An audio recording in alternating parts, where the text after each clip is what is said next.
Good evening, ladies and gentlemen. My name is Clay, and I am the Bucks believer. I want to start with a disclaimer. I missed the first half of this game because of a track meet. Unfortunately, upon seeing the halftime score, I felt quite glad that I missed the first half because my eyes were spared the torture of watching that atrocious first half. The Bucks trailed by 24 after just that one half, and they clearly were struggling to deal with a Brooklyn Nets team that seems like they are undermatched against through two games. The Bucks were never able to close the gap, and they finished with an extremely disappointing 125 to 86 loss at the hands of the Nets in Game 2 of this postseason series. Usually in these post-game videos, I like to provide some analysis. However, after this game, I don't really view that as necessary. This can be put very simply. Milwaukee flat out got outplayed in every way possible. The Bucks allowed the Nets trio of elite shooters in Kevin Durant, Joe Harris, and Kyrie Irving to shoot 11 for 21 from the three-point line, and they constantly allowed those players to get countless open looks from the three-point line.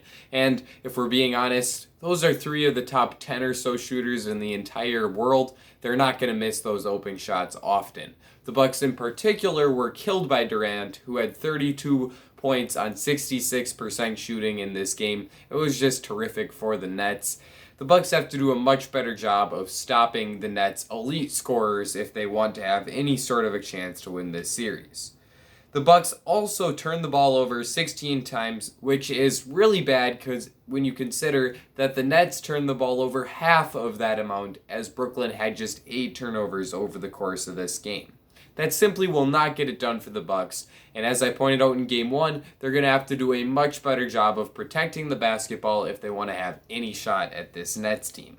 The Bucks also failed to exploit Brooklyn's weaknesses. They only grabbed 2 more rebounds than the Nets, which was thought to be an area where Milwaukee would have a significant advantage coming in, and the Bucks also shot just 9 free throws compared to Brooklyn's 7. When you consider that Milwaukee does a much better job of attacking the rim than Brooklyn does, as the Nets usually tend to rely a bit more on jump shooting than the Bucks do, you would think that the Bucks would shoot far more free throws than the Nets.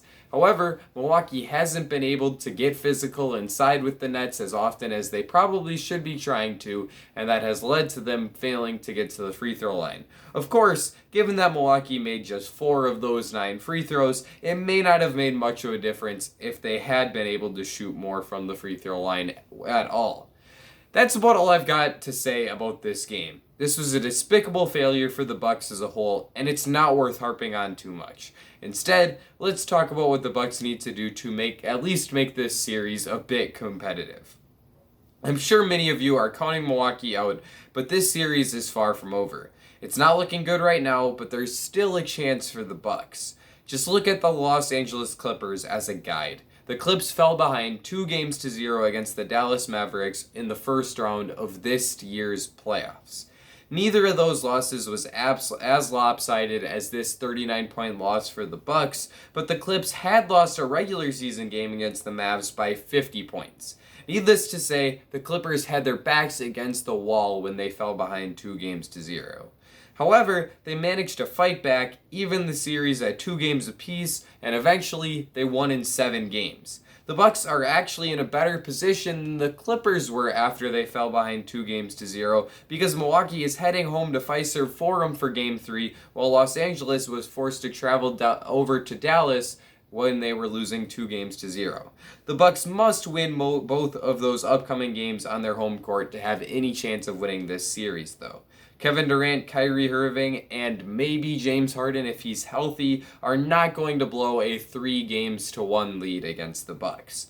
On the other hand, if Milwaukee manages to even this series at 2-2 heading into Game 5 in Brooklyn, it gets a whole lot more interesting as the Bucks will only have to win 2 of the last 3 games of this series in order to come away victorious.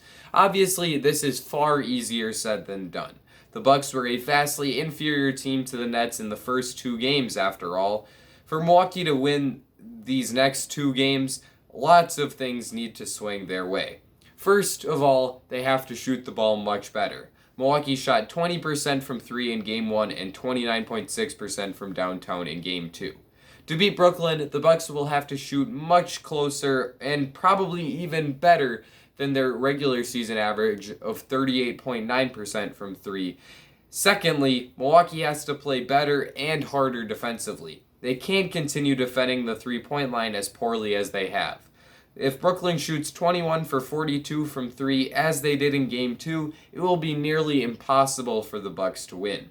Milwaukee must prevent the Nets from getting as many open looks as they did in this game. Otherwise, it's going to be curtains for the Bucks.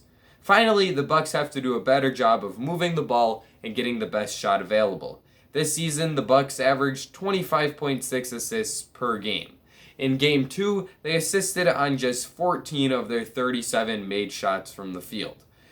So far in this series, especially in Game 2, Milwaukee's players have tried to do too much for themselves. They continually have forced up difficult shots in isolation instead of running the offense through until the best shot possible is created.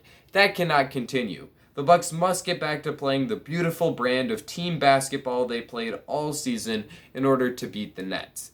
It's going to be a tough task for the Bucks to win the next 2 games, and even if they do that, it's going to be hard for them to win 2 out of 3 games against Brooklyn.